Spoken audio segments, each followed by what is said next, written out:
Hello guys, welcome back to my YouTube channel. मेरा नाम है मिहिर और आप सबका स्वागत है मेरे यूट्यूब चैनल पर।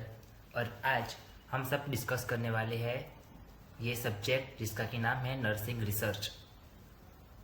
और नर्सिंग रिसर्च पे हम पहले ये चेक करेंगे। सबसे पहला पॉइंट है व्हाट इज रिसर्च, यानी रिसर्च होता क्या है। अब हम पढ़ेंगे it is a systemic search for knowledge and truth. Systemically देखा जाए तो रिसर्च का मतलब होता है नॉलेज और सच का पता लगाना। Uses scientific method to solve complex problem.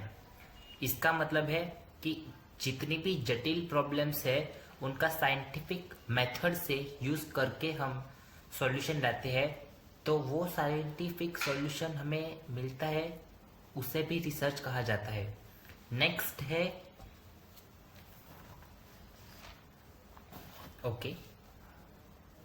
Next है help to discover new fact and validation old practicals.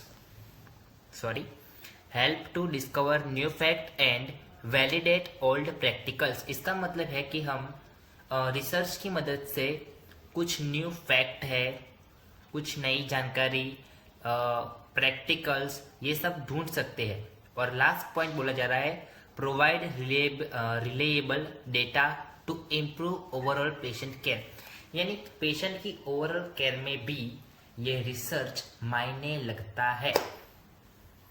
इसका हम सीधे और सिंपल तरीके से बात करूं तो रिसर्च क्या है, तो सबसे पहले इसका मतलब समझ लो। रिसर्च का मतलब होता है किसी भी चीज या प्रॉब्लम के बारे में सिस्टमिक और साइंटिफिक तरीके से पूरी जानकारी का पता होना। नर्सिंग में हम इसका यूज इसलिए करते हैं ताकि हम नए फैक्ट्स ढूंढ सके और जो पुरानी प्रैक्टिकल्स है उन्हें रीचेक कर सके। इसमें हमें प्रूफ, यानी नर्सिंग की भाषा में कहूँ तो एविडेंस बेस्ड डेटा मिलता है, जिसे पेशेंट के इलाज को और बेहतर तरीके से हो सके। ये तो बात हुई रिसर्च क्या होता है। अब आगे का पॉइंट देखते हैं, आगे क्या बोला जाता है इसमें। आप देख सकते हैं आगे का पॉइंट है डेफिनेशन ऑफ रिसर्च। रिसर्च की सिंपल डेफिनेशन क्या है? Research as a systemic process of controlling, analysing and interpreting information to increase our understanding of a phenomena about which we are concerned or interested। इसका मतलब क्या है? तो systemic process में controlling, फिर रिसर्च का जो प्रोसेस होता है उसका डेटा एनालिसिस, कलेक्टिंग इंफॉर्मेशन, जो इंफॉर्मेशन हम कलेक्ट करते हैं उसके बारे में समझना, वो सब किस में आता है? रिसर्च में।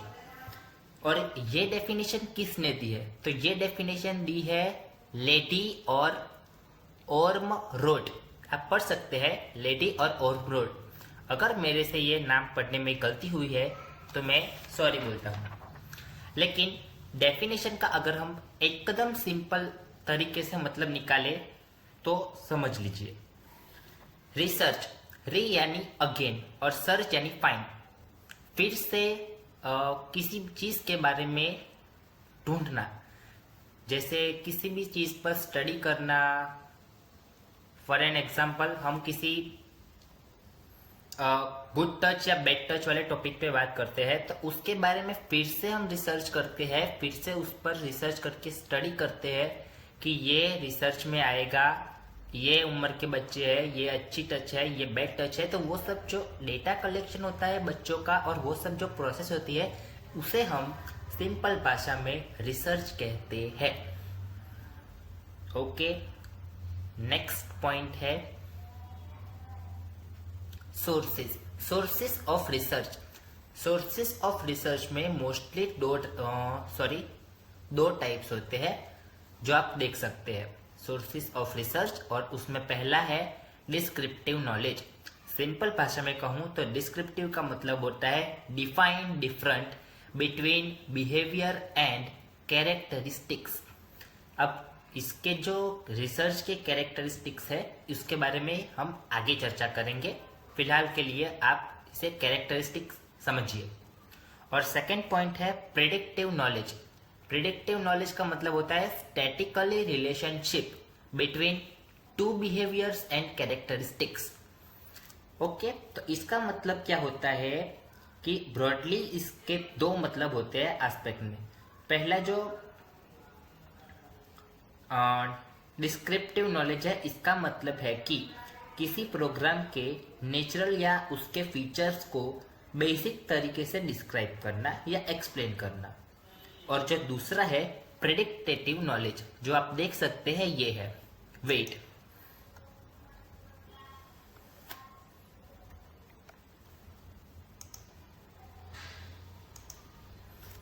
आप देख सकते हैं ये टॉपिक है प्रेडिक्टिव नॉलेज। ओके, तो हम उसके बारे में बात कर रहे थे कि उसका मतलब होता क्या है। तो उसका एक नॉर्मल मतलब है जिसे हम कहते हैं कि क्लिनिकल डेटा के बेसिस पर फ्यूचर के ट्रेंड, क्लिनिकल डेटा बेसिस में फ्यूचर में जो ट्रेंड या पेशेंट के आउटकम्स, पेशेंट के जो आउटकम को पहले से प्रेडिक्ट करे, फॉरकास्ट करना, तो वो जो नॉलेज आता है यानी क्लिनिकल नॉलेज जो आएगा वो प्रिडिक्टिव नॉलेज में आएगा। और डिस्क्रिप्टिव नॉलेज होगा वो आएगा प्रॉब्लम के नेचर, वो नेचुरल तरीके का होगा। ओके,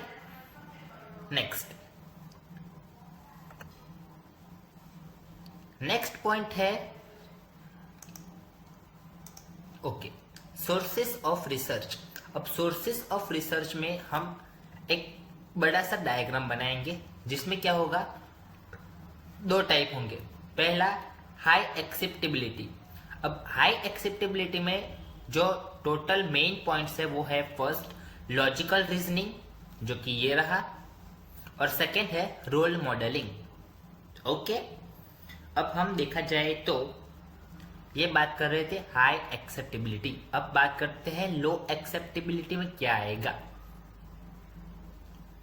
तो पहले देखते हैं कि उसके टाइप्स क्या है।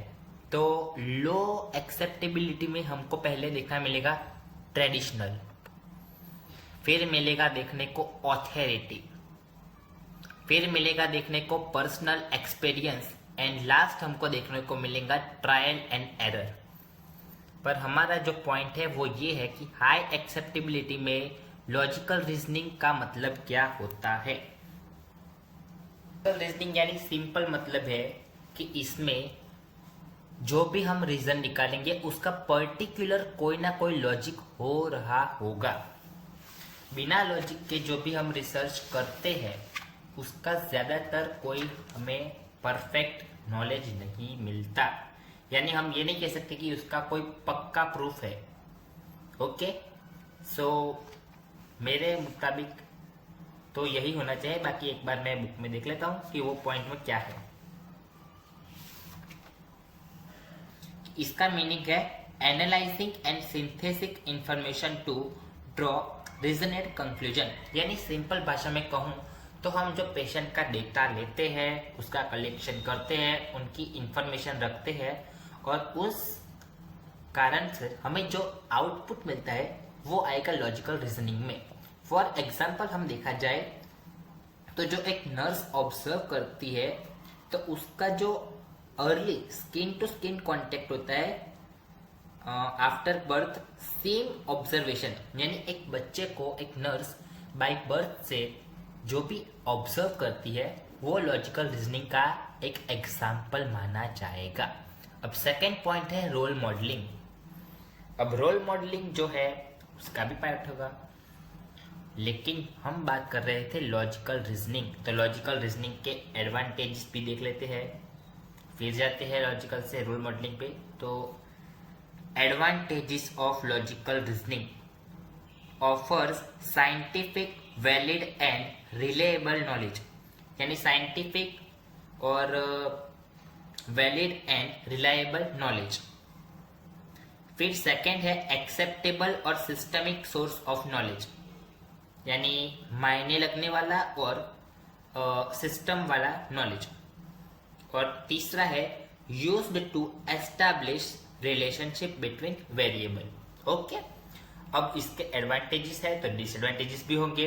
तो डिसएडवांटेजेस क्या है?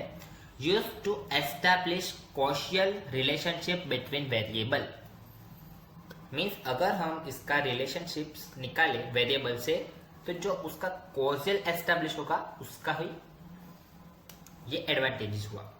डिसएडवांटेजेस में it reliable heavily on initial reasoning being correct.